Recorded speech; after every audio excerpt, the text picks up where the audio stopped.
Can they hear us during the countdown? Yes.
Good evening, everyone. Welcome to the sixth episode of Cracking the Crab.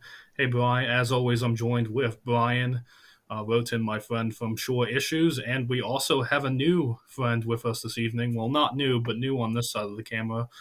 Tyler Jones, who's with the Lower Shore Progressive Caucus's Communications Committee, as well as a million other things. How are you this evening, gentlemen? Pretty good. How are you? I'm doing well. Wait, can you say something again, Brian? All right, well, Brian, you're having some audio issues, so I will Oh go no, man. ahead and. Go ahead, Brian. That's what I was going to tell you. Yeah, I could see that I was muted. Yeah. Uh, No, I'm doing fine. It's been really hot. It's been extremely hot yard work. The usual. How are you, Tyler? No, I can't complain. I'm excited about this episode. yeah, speaking of which, yeah, for those of us joining us tonight, we actually have a very interesting topic tonight. Well, several topics. We're going to be joined by a special guest and dear friend of mine, Council Member Todd Knock. We are going to introduce him here in a second. Yeah, I think we're ready to bring him on, unless. Yes, please. Hey, Council Member, how are you? So, for folks who don't know, Council Member Todd Knock is the first vice president. He was the first vice president of the Pocomoke City Council from 2019 to 2021. He was elected for the first time in 2018, and fun fact, he was actually the first ever LSPC endorsed candidate elected. So that's council. That's Todd's claim to fame. He was reelected to a second term in 2021.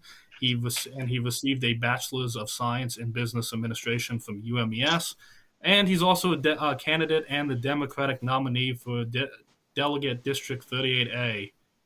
Todd, how are you tonight, my friend?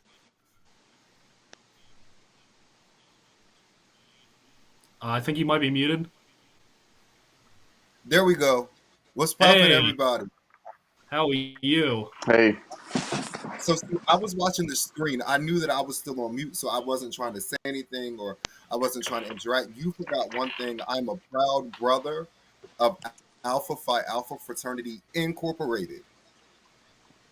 See, and I know What? better than that because I saw y'all at the Brew River. All those pictures that were posted. I seen the photographs with Westmore. My apologies. It's cool. It's cool. It's cool. It's cool. Well, to be fair, Todd, you're a man of many accolades and achievements. It's hard to name them all. It's fine. Listen, I understand. I get it. It's all good. I just like to throw that out there and say '06 to the good bros. Oh man. Nice. All right, so Jared, You're not taking over for this one. We got No, Council Member y'all. Todd Knock with us tonight. We had a bunch of questions to ask him, and it seems like y'all are Yeah, can shying I start away. off? Go ahead. Yeah. So nice to meet you, Councilmember Todd. I heard a lot of good things about you from people even up this way who speak highly of you. So yeah, could you tell? I've never even been to Pocomoke City, to be honest with you. I don't really. I'm kind of alienated from y'all down there. Could you talk about your time on the council and what challenges you've had to face, and what you've done to overcome them? Absolutely. So it is a pleasure meeting you also. I was elected to the city council in 2018. Of course, my municipal work did not start in 2018. My municipal work started out years before then. So I started going to council meetings in 2015. And in 2015, I was like, "Whoa, this is crazy. I need to get in there and I need to make some change." And so um, 2015, 2016, I was still going to council meetings. I was still going to council meetings in 2017. In 2016, I was elected. I'm sorry, I was appointed to the Board of Election Supervisors in Pocomoke. I kept going to the council meetings. I stayed involved. And then I decided to run for the city council. And here I am today. That's the short of the story. But some of the challenges that I faced have definitely been, honestly, being young, black, and gifted. Aretha Donny Franklin, Hathaway. Aretha Franklin coined that in one of her songs. But definitely being young. I come from a town where the median age is well above mine. More especially when I first got elected, I was 27 years old. I hadn't had my 28th birthday.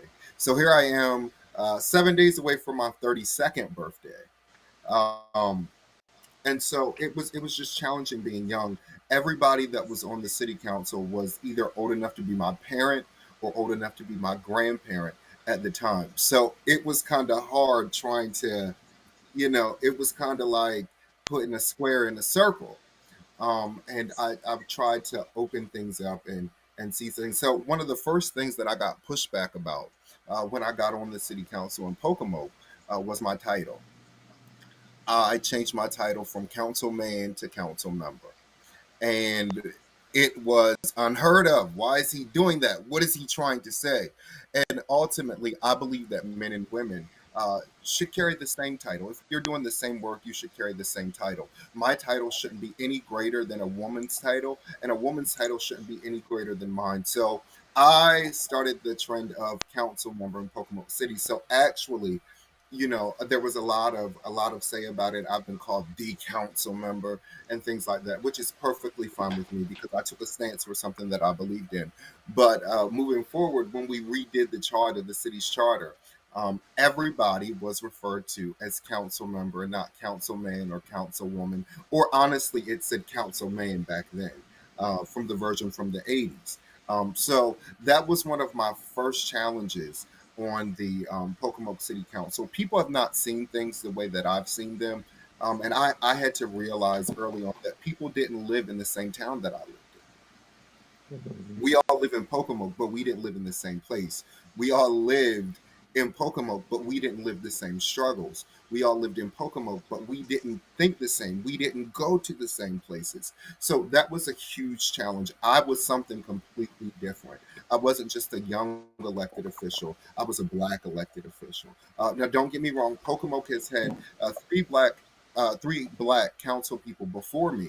I currently serve with Councilwoman Diane Downing right now. Shout out to Miss Diane and all of my council colleagues. Um, but I was something new. I was something fresh. I was something that they had never seen in municipal government before. You've been breaking a lot The of. barriers, and I'm actually gonna skip around a little bit because you were the one that pushed through Juneteenth in Pocomoke City, right? Yes, sir. You were the youngest. Selected in Pocomoke City, correct? Ever, ever, still to this day. And look, I want to go back. Back to all of that, but first of all, I want to know what really got you interested in politics, and what can we do for this younger generation to get them interested in as well? I was talking about this a couple weeks ago. It takes an aha moment. It takes one moment. It takes one cause. It takes one fight. So I started going to council meetings because the first black police chief had been fired in Pocomoke City. He went to my church. I went to college with his daughters. I was friends with them. And I felt like he was fired unjustly. Or more especially, I wanted answers to why this had happened. Because you've got to understand, living in Pocomoke, we didn't know that things were being done racially. We had the Hmm. blinders. Once Chief Sewell was fired, that's when the blinders came off. And so I remember I had actually just lost my job. And maybe I shouldn't be saying this on here. I was young, I was in my early 20s. I had just lost my job. Um, and so my mom had told me, she was like, yeah, Chief Sewell's going to be having a meeting at the church and he wants everybody to come and it's about his unfair treatment. So I went to the church. At that time, by the time I went to the church, I actually had a job. Okay. And yeah, by the time I went to the meeting at the church, I actually had a job. And I went and I sat in the back and I didn't say anything. I just listened. I took it all in. I really wish someone could tap into some of that footage from back then, um, because you would have sworn that we were in the 1960s and Georgia or Alabama or something like that. The way that people came out, and we were singing the hymns of the church, and we shall overcome, and the song I was born by the river in a little tent. Like I wanted to I'm say, with you, but I can't hold a note, bro. Don't do that. all of that all of that was going on, and so that's when I started going to council meetings. Me and a whole bunch of other people. Um, and we started demanding answers and things like that. And I remember one night, the gentleman that was representing my district, he had just moved into the district not too long before then, so we didn't know him. And I stood up and I told him, I was like, I'm going to run against you. And that's what I said. And when I got in my car to leave, I was like, yo, I can't believe I just said that. I was like, I cannot believe I said that. Like, that is not the plan. That is not what I'm going to do. No. And there was a lady in years prior named Mother Catherine Walston Bain, and she got me involved in the NAACP of Worcester County. As Mhm. soon as I graduated from high school, she paid my dues and everything like that. So it was like Miss Catherine kind of started it, then it stopped, then I started going to council meetings, and then I was appointed to the Board of Election Supervisors, as I stated before, um, and we just kept going. We kept going, and we had created a coalition, Citizens for a Better Pocomoke. And at the time, the District 1 seat was up for reelection. So, little short story about Pocomoke. You have Districts 1 and 2, they're up for election at the same time. Then you have District 3 and the mayor, they're up for reelection at the same time. And then you have Districts 4 and 5, they're up for reelection at the same time. So, this group, the Citizens for a Better Pocomoke, we had one person run, which happened to be my aunt. She ran.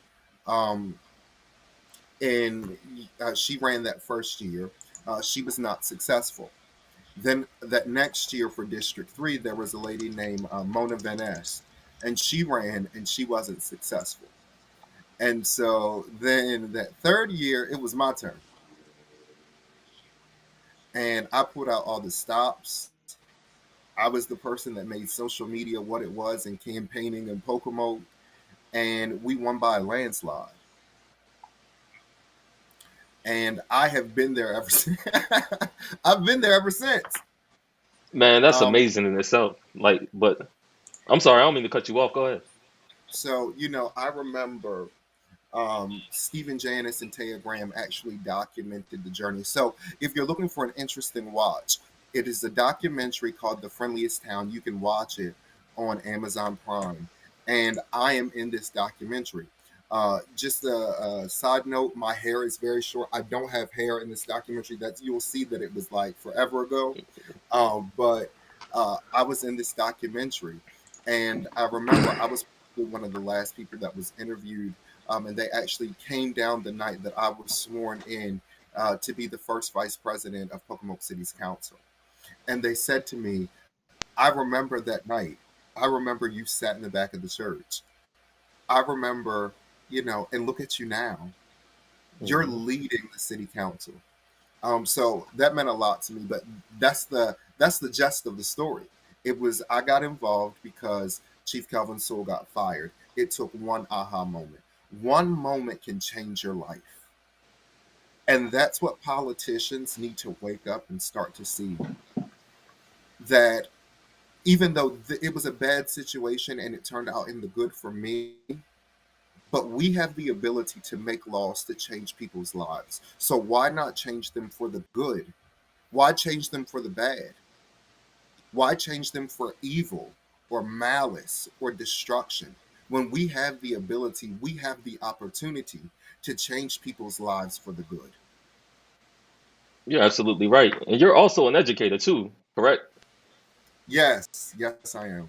How about the You youth? haven't bragged on yourself enough yet, but trust me, we're gonna give you time to do all of that. But what are you doing for the youth to get them interested in politics? Because what I hear from a lot of our community is, look, we don't understand how voting for these people affects our day-to-day lives. We don't want to get out and vote, especially the younger group. The younger group now is active because of the social climate, much more active than I was as a young adult. But what do you do for those youth specifically to get them interested in politics? Is it just the aha moment, or are you actively trying It to? has to be an aha moment. But Tyler, this is the beauty of this. We have to be more visible. And what I realized was that they had to see me. How do we do it? We do it by them seeing us. I'm proud to tell people I'm from the corner of 4th and Laurel Street in Pocomoke City, Maryland, right in the hood. You know, I Hmm. went to Pocomoke High School. I went to UMES. This is where I'm from. I'm y'all. I'm still y'all. Despite the title, I put on my pants just like everybody else does. I still go to work every day, just like everybody else does. Don't place me up here on a pedestal because I'm going to represent you. So I think that it's a combination of that aha moment and actually starting to see people that look like us that are young in these positions and running for these positions. And that's how we will engage them. But we can't just let them see us. We have to educate, Hmm. because the generation before us, they ran for office and they did the darn thing, but they did not come back and educate. Absolutely. So what Our would You you say, first of all, servants of all, we shall transcend all. How do you transcend? You educate, you encourage, you pick up, you move. That's how you transcend. And that's what I stand behind. and you mentioned earlier that when you ran the first time that you won by a landslide.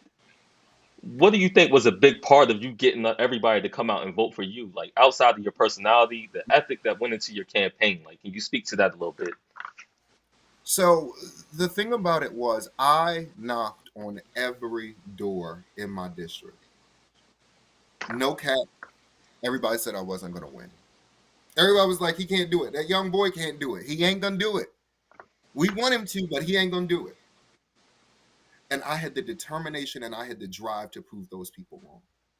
I knocked on every door in my district. They said to me, they were like, wait, we didn't even know that we were having an election for this district, or we don't even know our council person. Like, those are the things that they were saying to me. And they're like, you know what? You got our vote. You came to my door. You talked to me. You engaged me. I like your ideas. We need some young blood in City Hall. So, that's kind of what it was. We knocked on every door. We were persistent. We posted on social media. We were tweeting. We were Facebooking. We were calling our mamas, baby, daddies, cousins, everybody. Everybody, I need all of y'all to come out and vote. Yeah, I appreciate that. I want to acknowledge the Sean in the stream. This is the first black president of the J. That's my guy. Thanks for tuning in. Yeah, most definitely. So I appreciate that. I know you're also running for office right now. I want to touch on that a bit later in the conversation. What was that, Jared? Sorry, one quick second before bringing back to Sean. We also want to congratulate him for being elected to the Wacomico Democratic Central Committee as well. I know he's going to do great work as another elected progressive on the Central Committee. Sorry, didn't mean to cut you off. Just wanted to give some props. And then Cheryl, thanks for tuning in. Thanks for watching. Awesome. The days of knocking on doors have been lost. So she's applauding what you just said. Listen, Cheryl, I don't live, but listen, we're about to start hitting some doors. So if you want to volunteer, be sure to go to my website. You can contact me. We are going to knock doors, knock the vote. That's what we do. So I know we also wanted to ask about, you already touched on the demographic of the district that you're currently running for. What are your plans? First of all, tell people what you're running for, and then your plans for that office. So I'm running for the Maryland House of Delegates, District 38A, which covers Worcester, a portion of Worcester County, Somerset County, all of Somerset County, and a very small portion of Wicomico County. My plan is to get into office and really represent the people from the Eastern Shore. Put our issues first. Whether you be Republican, Democrat, Independent, Libertarian, I'm going to put you first. We need representation that is going to get into office and put us first. That's going to make the Shore their first opinion, their option. I always tell people, you must come in at the Shore. Nobody is successful without the Eastern Shore. We're not in suburban Maryland. We don't live there. But you better believe that the food you eat, guess where it comes from? The Eastern Shore. The machinery right here in Pocomoke. We have plants right here in Pocomoke. The machinery that you use that are put into your homes. Guess where they come? Guess where it comes from? The Eastern Shore. So the Eastern Shore has to become a priority, and that's what I intend on doing. Making my home the place that I chose to stay. Because, a lot of people say, a lot of people left. A lot of people, once they finished college or once they finished high school, they left. But this is the place that I chose to stay. We have to make the Eastern Shore a priority. We have to recognize the gem in which we have that we call the Eastern Shore of Maryland. I understand. The conversation is getting good, man. I'm going to go ahead and look to a commercial break right now before we in depth. Stay tuned. We'll be back in 2 minutes. Hi, I'm Anthony Brown, and I'm running to be Maryland's Attorney General in 2022. With nearly 3 decades as an attorney and experiences ranging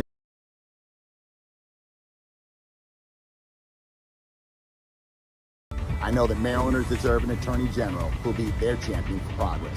Sure, we've made progress over the years, but too many barriers exist for too many Marylanders, from healthcare and housing to the environment and education to workplaces, policing, and the criminal justice system. I'm running for Attorney General to dismantle those, to make government work again, and to fight for changes that will protect every person and empower every community. As Maryland's Chief Legal Officer, I'll work for you. I'll investigate problems, I'll champion legislative changes, and I'll set enforcement priorities that are consistent with yours. Whether we're working on the climate crisis and environmental justice, affordable health care or housing, or attacks on women's reproductive freedom, or whether we're protecting consumers, immigrants, and refugees, voting rights, working rights, or the rights of the LGBTQIA+ communities. And yes, when we're holding public officials and law enforcement accountable. I'll fight for justice. I'll fight for you. During the next few weeks and months, I'll be traveling the state, listening to you and other voters, and doing my level best to earn your support and your vote. Until then, please visit my website at anthonybrown.com to join us in this movement for progress. Street has really wonderful Are you a creative artist, a business, and/or film producer who would like to have their work aired on national television? Well, here at Inspire One TV, we are live 24/7 on the Roku network, where we air content ranging from sports, music, short films, TV shows, and windows open available for advertisement. So, if you're interested in having your work aired nationally, please feel free to reach out to us here at Inspire One TV.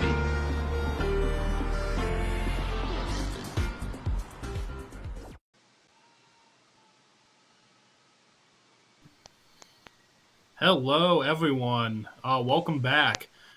So we have some interested Did You Know this evening about our Congressman Andy Harris.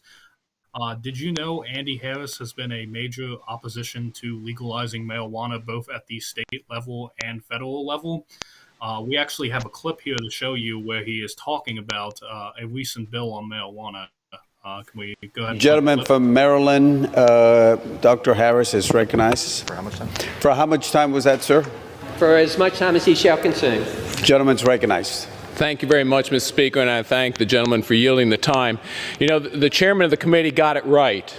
This is historic, it's overdue, it's bipartisan, and it's bicameral, as it should be. So today I rise in support of H.R. 8454, the Medical Marijuana and Cannabidiol Research Expansion Act.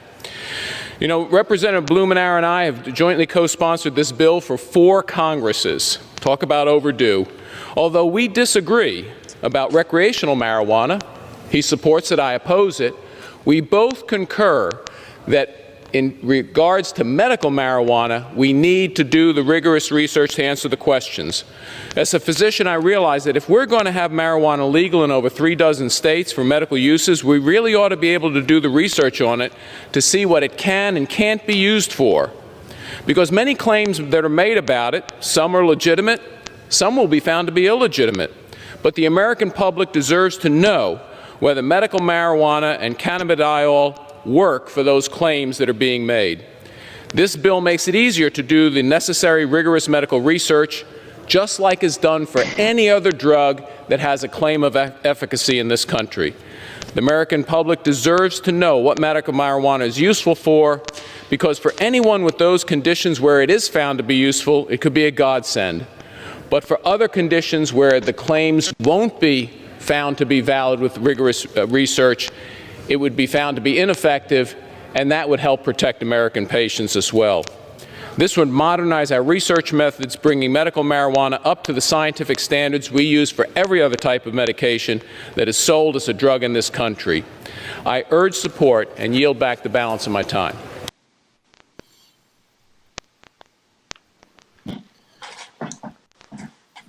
So, before I get into mine, I have a lot of thoughts to say on Mr. Harris, or Congressman Harris, and his statement here. What is y'all's reaction to Congressman Harris here?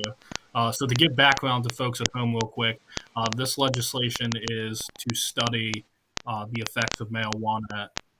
Think of it as a study bill to see, okay, what can it do medically, what can it do, what are some of the drawbacks, positives, what have you. I have a question. Is that research necessary, or don't we already know that? I feel like.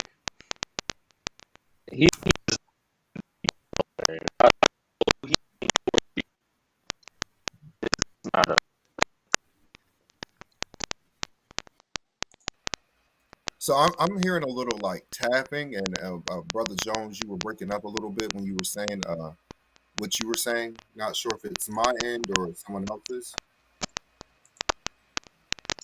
Yeah, I'm here. Yeah, me too.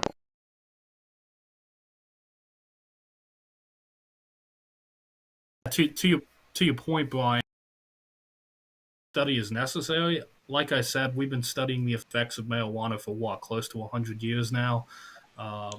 Congressman Harris is always against legalizing marijuana, calling it a gateway drug, calling it, this, that, and the other. So I would disagree with that. I don't know if anyone disagrees with me on that point. I think that it's a waste of time. Research and studies have already been done. Why reinvent the wheel when the current wheel works? We have the information, and that's what I call performative politics. Solely performative because he knows that the information is already there. He's stalling on something great happening. It's performative. And I can't deal with performative politics from anybody. Well, and it was one of those things as well. I don't know if folks remember, but when the Republicans were in charge of Congress last time, he was introducing riders to block D.C. from its bill that legalized marijuana there. So the congressman representing the Eastern Shore and Baltimore County is trying to interfere in, D.C.'s effort to legalize marijuana. I agree. Not only is it performative, but it's bad faith because he's opposed this. You talk to Andy Harris, he will straight up say, I don't support legalizing marijuana. He'll say all these propaganda points and like, oh, it's a gateway, like straight from the war on drugs that from the 80s and 90s. Yeah, I agree. It seems like he's reformed his position recently because in the past he was just he used to call marijuana something that creates societal ills or something like that. Yeah, like war on drugs talking points. So, I mean, like Todd was saying, it's kind of a decoy argument. You know what I mean? It's sort of a way to, like, as a half measure, oppose it, but not really take the whole hog position that he used to. Maybe it's just unpopular to take the whole hog. I'm anti-marijuana now, but, yeah, he's full of BS. Well, they've realized how much. They've realized much. It was a war on drugs when it was taking out black men in the black communities, and it was taking fathers away from. And I'm sure I'm going to get some flack for saying this somewhere down the road, but I call an ace of spade an ace of spade. It was the war on drugs, and it was breaking up families. Granted, people, you shouldn't have been doing drugs. You shouldn't have been selling them. That's just how that's my stance. But it was the war on drugs when it was destroying communities, more especially communities of color. But people like Dr. Harris have saw that now marijuana can put a lot of money in the pockets of his corporate good friends. And he believes that it's now something to get behind. And that is something that I vow not to do when I get to Annapolis. I'm not accepting money. I've never been bought. I'm never going to be bought. And that right there is an indication of what it means and how it goes when you're bought. I'm actually kind of shocked, like you mentioned, Ryan, him being able to change a position and understanding it's not popular. Because another thing we haven't need to mention is in the last week, Congressman Harris has voted against protecting the rights to contraception and birth control. He voted against, not only did he vote against a bill that would codify same-sex marriage into law, he voted against a bill that would have codified interracial marriage into law, the Loving decision from the 60s. And then he voted against a bill that would combat human trafficking, which, like all three of these bills, almost unanimously passed. And we have a congressman who not only is anti-weed, but anti-contraception, anti-gay marriage, anti-interracial marriage, and cracking down on human trafficking. I think there's only one thing to do, and I know you all aren't going to be surprised by this, but we definitely got to elect this woman right here, Heather Mazier, as our next congresswoman, because whether it's marijuana, whether Wait a minute. What I need you to do is I need you to open the shirt back up and I need you to fold it properly because you just balled it up like it ain't nothing. So I need you to fold it right because that is who we need to cast our vote for. We need to cast our vote for Heather Mazier. Shout out to my friend Heather Mazier. So now go ahead and fold it because you balled it up. You were alarming me. Respect the shirt. Absolutely. Indeed. I actually have a sign over here in the corner too, but I don't think I had enough time to run over and grab it. So thank you for making sure I got that right, Todd. You good, Tyler? You still having issues with your?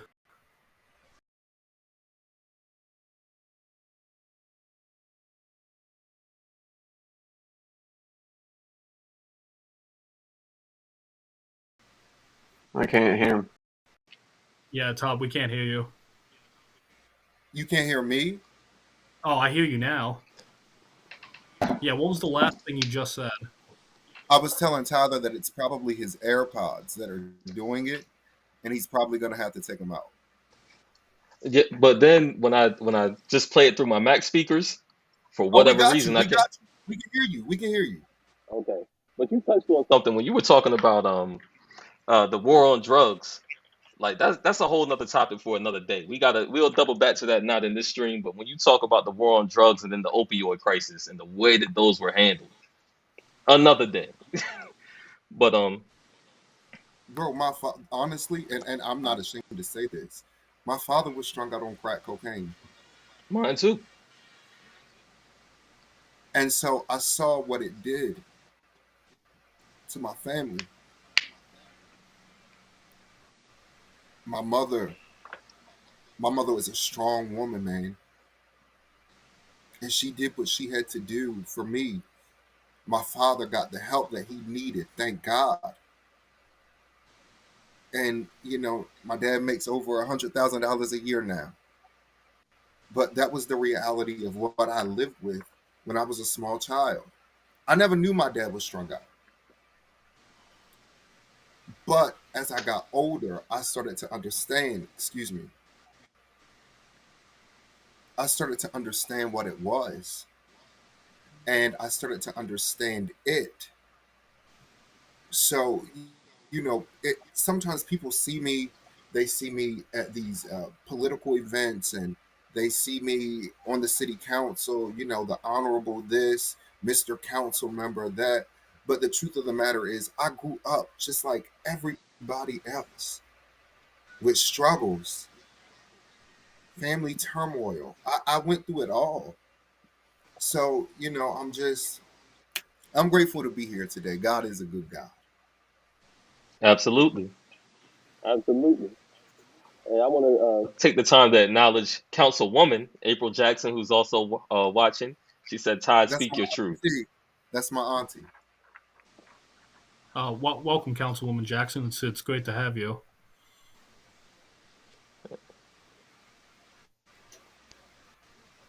So what are the Brian, you're biggest looking around challenges like that you're Hmm?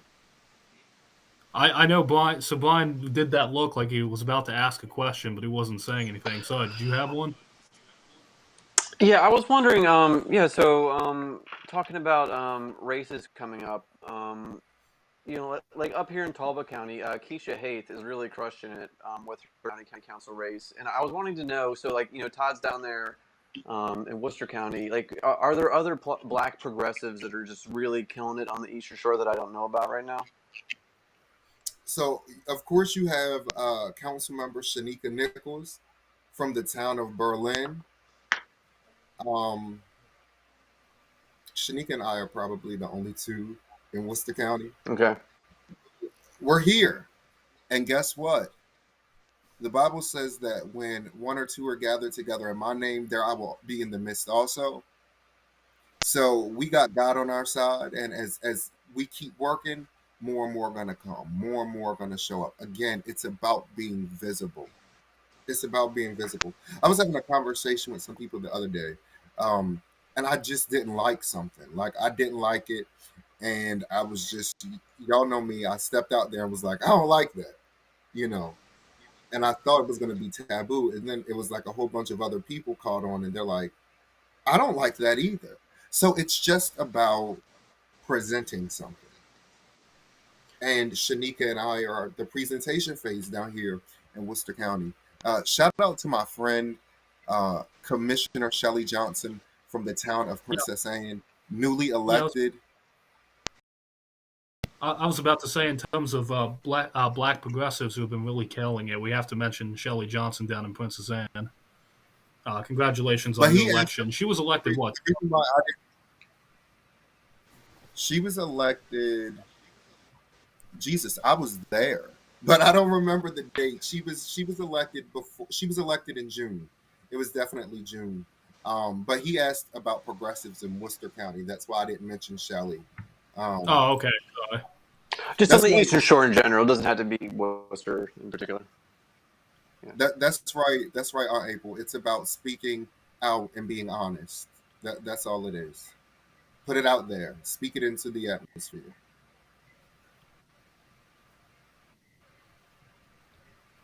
June 7th. Okay. Yeah, I remember I was texting you and Michelle because I was with my girlfriend that night. Like, hey, do we have results yet? So, Councilmember Johnson, I was definitely cheering on you from Delmo that night. But again, congratulations. Hey Todd, so you talked about your struggles that you faced in the past. What are some of your biggest struggles right now running for your current office? Well, your soon to be current office. So one of the biggest struggles, honestly, is not getting people to take me seriously, but getting people to pour into this campaign. What I realize is that I live in Pocomoke City, and the average income is below $30,000. So it's hard to go to my neighbors and say, "Hey, can you donate to my campaign?" when people are barely able to make ends meet. That is an issue. That is something else that we have to get in office and change for the Eastern Shore. No more are the days, we should not still be living in days where we work like dogs. And then once we're finally able to retire, we cannot live to enjoy the retirement.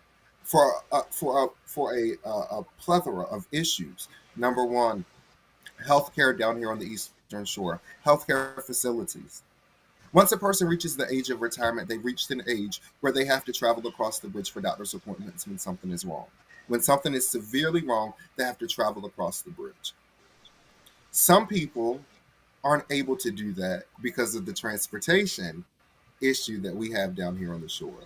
But other people get exhausted from doing that.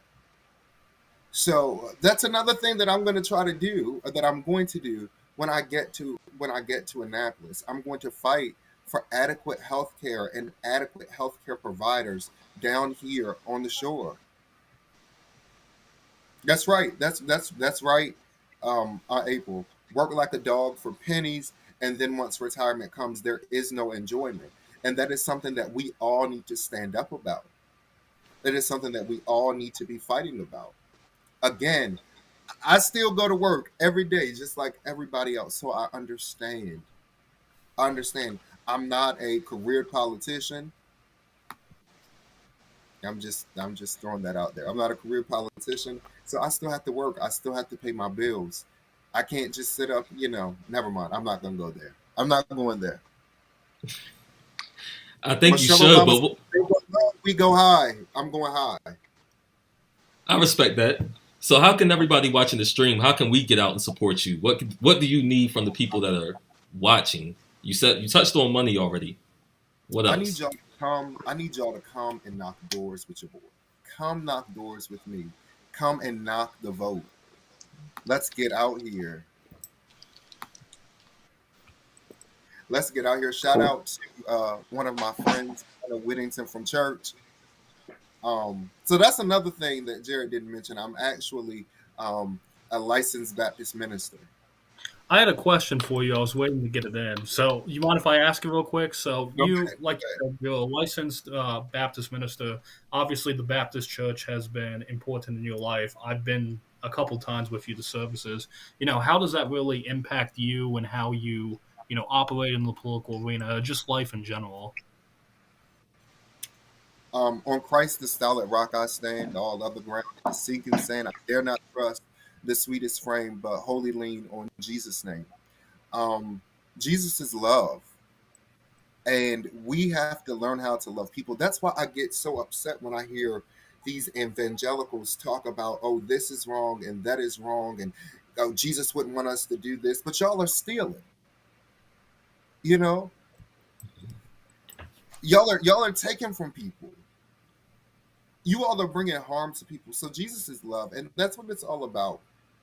We are all given a personal decision on how we maneuver and how we operate in life, and it is only my job to love you, regardless of who you are.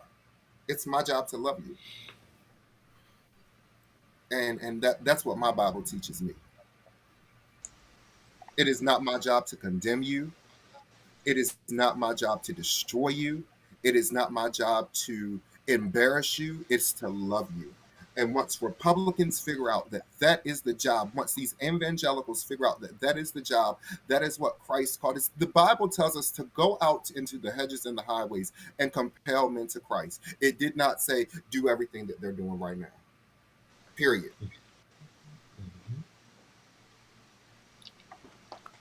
Well, one thing, and Todd, I know we've had this conversation. I actually think we had this conversation in a car ride to your church in Pocomoke after we did a service with the nominee for governor, Wes Moore. You know, we're of different faiths, but same basic teaching, same God, all the good stuff there.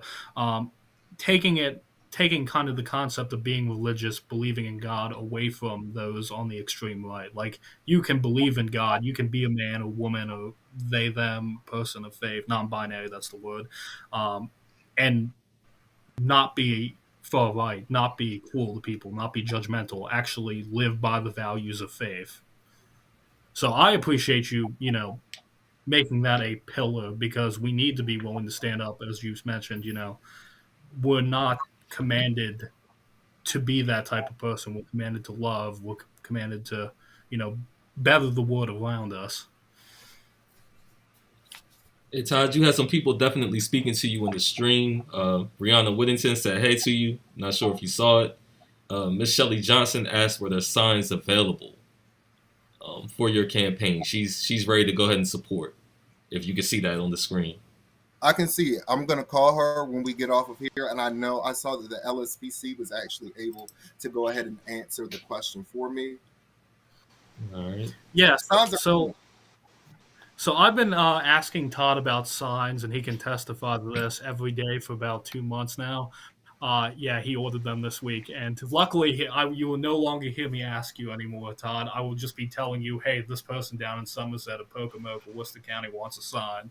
So, yeah, they look nice. I saw a picture of one. I saw the preview. They're really good looking signs.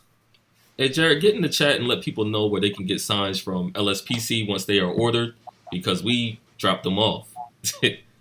Yes. I need to add a couple names, but I will give the link. If you're also interested, so the LSPC also will help deliver signs for all of our endorsed candidates like Todd, like Heather, like Senator Chris Van Hollen. If we've endorsed by them, soon to be Wes Moore. Todd, we endorsed your boy today, so I'm sure you're excited about that. But yes, we will absolutely help. Wait a minute. With my fraternity brother. Fair enough. I didn't know. See, I don't know the rules about fraternity brothers. I don't know. Can I mention that? I know you can't do the sign. I'm still trying to. Like I mentioned to you, I don't know the rules of fraternity, because I never. Like, when I was in college, I was like, I don't know what this is. I'm not really going to engage. Guess what? And then you joined. Don't you worry about it. Yep, just let it be, Jared. Let it go. But Miss Johnson said that she is willing to help get the signs out. Like, that is my girl. So I am super proud of Commissioner Johnson, and I'm telling y'all, you heard it here first. This is only the beginning for her. Only the beginning. Only the beginning. So just watch that name, and when you see it again, Todd Knott told you so. Hey Todd, just to educate people like myself, and I apologize, Mr. Johnson, I do not have a clue. But Todd, educate me on Commissioner Shelley Johnson. So Commissioner Shelley Johnson is the second female ever elected to the Princess Anne Town Council. Commissioner Johnson ran at large and defeated multiple opponents for this seat. Commissioner Johnson owns a daycare.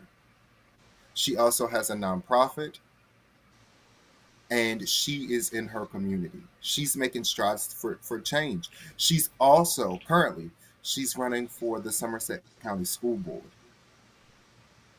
So we clapping for her in that. She's a mother, she's a grandmother, she's a daughter. She is the truth. She was actually just appointed to the Eastern Shore Municipal Association's Legislative Committee. Hey, Mrs. Johnson, I don't know if he was talking proudly of you or giving an endorsement, but either way, that was beautiful. Hey, thanks, Todd. So Jared has put if you want to request a yard sign for council member Knock, Jared has put a link in the chat. Go ahead and do that. Yes, and you can also request for the other candidates we support. I'm updating them right now. So if you see one that says, John King, just know that it's supposed to say Westmore. I just updated it, and you can request any candidate that we have supported, and we will make sure we either work with the campaigns or one member of our team will be out to actually bring you the yard signs. They are completely free. All you have to do is just let us know where we're bringing them. I've actually brought signs to Councilmember Johnson before down in Princess Anne. So it doesn't matter if you're in Worcester, Somerset, Wacomico, or Dorchester County. If you request a sign, we will get one to you. So Jared, you got to go and take some yard signs to Councilwoman Jackson. She just said, "I wish I had a yard sign. They would be all around." So make sure that you correspond with her and you get some signs out in her neighborhood, please. Absolutely. Councilwoman Jackson, if you don't mind me reaching out to you tomorrow, I'd love to, I could actually, does the city meet? If the city meets tomorrow, I could probably bring them to you for the meeting. Don't take them to her meeting. She's got enough. Good idea. She's got to listen. I understand. Like, don't tell me nothing before a council meeting. Oh, I wasn't saying like before, like after. Well, whenever. I'll reach out to you. We'll figure out the time. I'm joking. Just please make sure she gets them. Jared, you've been advised. You have been advised. It wouldn't be the first time I annoyed members of the Salisbury City Council, so. No comment. No comment. I'm not touching them waters. Hey Todd, I know we're approaching the hour mark. Do you have time to discuss Westmore, or you ready to wrap it? We've held you for quite some time. What y'all want me to say about Wes? I want the people watching today to hear what we heard. I heard you talk about Westmore before, but everybody here didn't get to hear that. You gave them an endorsement. Can you tell the people why you support Westmore? I support Westmore because, and it's. Let me back up. I do not support Westmore because he's my fraternity brother. So I met Westmore in June of 2021. I met him down in Ocean City at the Maryland Municipal League Conference. And at the time, this young lady worked for the city of Pocomoke, and she was like, you need to come listen to him. You need to come listen to this guy. And I was like, okay, all right, I'll come listen to him. And then I saw him and I was like, all right, cool. It's another brother. I'm going to listen to what he has to say, So I sat there. I didn't say a word. I just listened to him. And he started talking about economics in our communities. And it piqued my interest. And I was like, okay, I see you, And so then he followed me on Twitter. And I started really like looking through. This is when I was solely controlling my social media. I didn't have anybody on my campaign team controlling my social media. So I was still, on Twitter myself. And I started following him he started following me on Twitter and I followed back. And then I started to see his vision and I started to see what he stood for. And I started to see how he had a plan for Maryland and how it included everybody and how everybody was important and how everybody mattered, i.e., you see he has a saying now, no one left behind. Mm-hmm. I saw that over a year ago. when I checked out his Twitter. And then he and I had an opportunity to have a conversation. And then right before we did the town hall for the Eastern Shore, the first town hall that was hosted, me and a couple other council colleagues across the Lower Shore hosted him on a virtual town hall. And he called me and he said, what is in basically asked, what is an area that doesn't get that much attention that you think needs to start getting some attention? And I said, and selfishly, I thought Pocomoke initially, because as I've said last week, I will always have a responsibility to Pocomoke City. It doesn't matter how far I go, how far this political train moves. I will always have a responsibility to Pocomoke City. But instead of saying Pocomoke to him, I said Chrisfield. And he said, really? Chrisfield, Maryland? And I was like, yeah, it's a couple towns over. It takes me about 20 minutes to get there. And he said, well, what is an issue? And I told him, I said, you know, Chrisfield is going underwater. Where is the funding to keep Chrisfield from underwater? And that was the end of our conversation. And the town hall was in about an hour and a half. And when we got on the town hall and someone asked him something about Chrisfield, you would have thought, just based on the conversation that he and I had and the fact that he went and did research, looked it up and everything like that, you would have thought that he lived in Chrisfield, judging off of the passion that he talked about, how he's going to help places like Chrisfield and places like Pocomoke and places like Snow Hill and places like Berlin, places like Princess Anne. You would have thought that he actually lived here. It was passionate. He had the drive. So that was why I endorsed him, because he listened to me. He made sure that Chrisfield was a priority in his speaking that day. He allowed the people on the lower Eastern Shore to know that you have not been forgotten. And for too long, the lower shore has been forgotten. We've been overlooked. We've been trampled upon. It was Governor Schaefer that said that the Eastern Shore was the poop house of the poop house of Maryland. But we now have a candidate that understands the importance of the Eastern Shore, which goes back to what I was talking about a little bit ago. The agriculture here,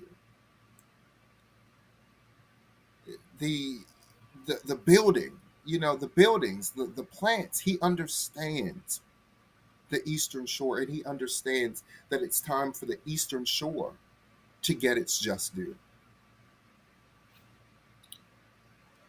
I was going to ask you a follow-up, but I think this is a good time to run the Westmore ad in case somebody watching from home has no clue who this is. I don't know how that's possible, but check this out. Okay, Westmore, nothing ever seems to change. What'll be different with you? You're right.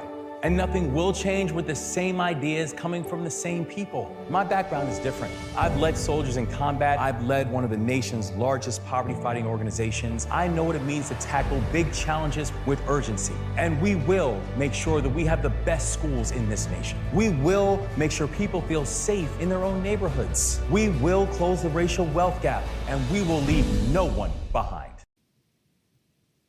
And I just want y'all to know, watching this, Todd had no idea that I was going to put that in the stream. that was completely organic. But a lot of things he touched on in that video, you just spoke about. It's the real deal, man. It's not just for politics. It's not just for show. It's not just for getting votes, and that's why I support him.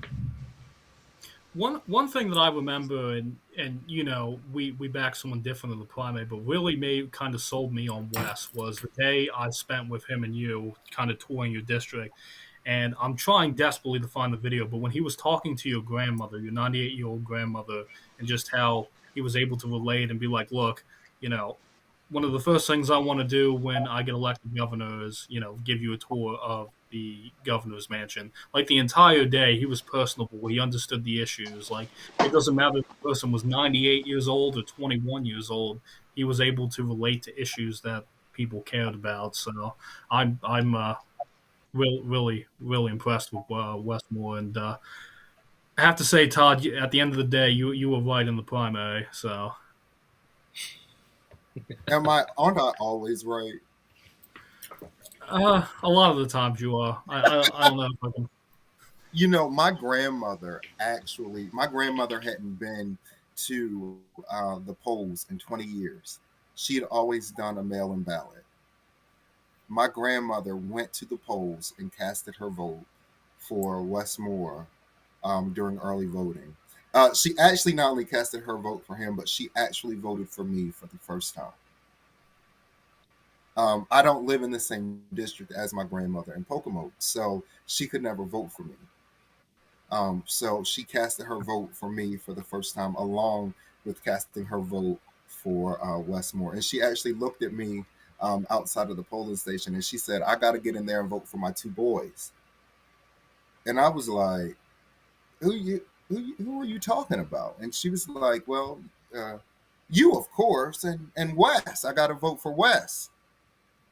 And she was like, "I'll vote for the other people too, but I got to vote for my two boys." So my grandmother went to the polls at 98 years old. That's what. No one has an excuse, man. No one has an excuse. She was wheeled in her wheelchair. No one has an excuse. We all should be exercising our right to vote. Absolutely. Hey, Councilmember Knock, I don't want to take it too far because we've been almost an hour at this point.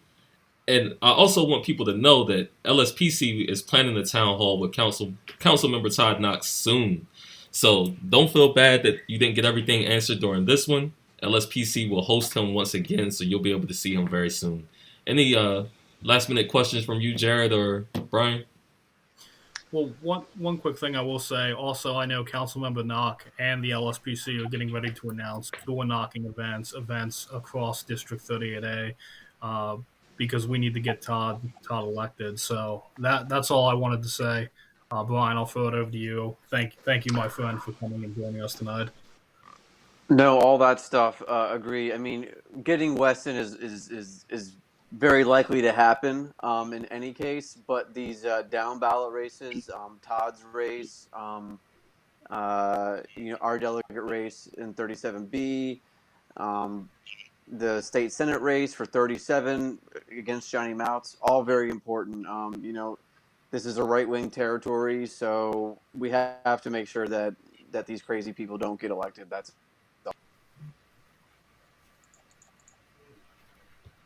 And Todd, any last minute concerns, anything that we didn't address that you want to go over before we close out? Let me do a couple shout outs. Can I do a couple shout outs? Floor is yours. Okay, first of all, my dad is watching. So shout out to my daddy. Shout out to my mom. I think she was on for a little bit. Shout out to P City. Can P City, can you just stand up? Like Pocomoke City. Listen, you remember the song, Tyler? I put on for my city. Yeah. I put on for my city.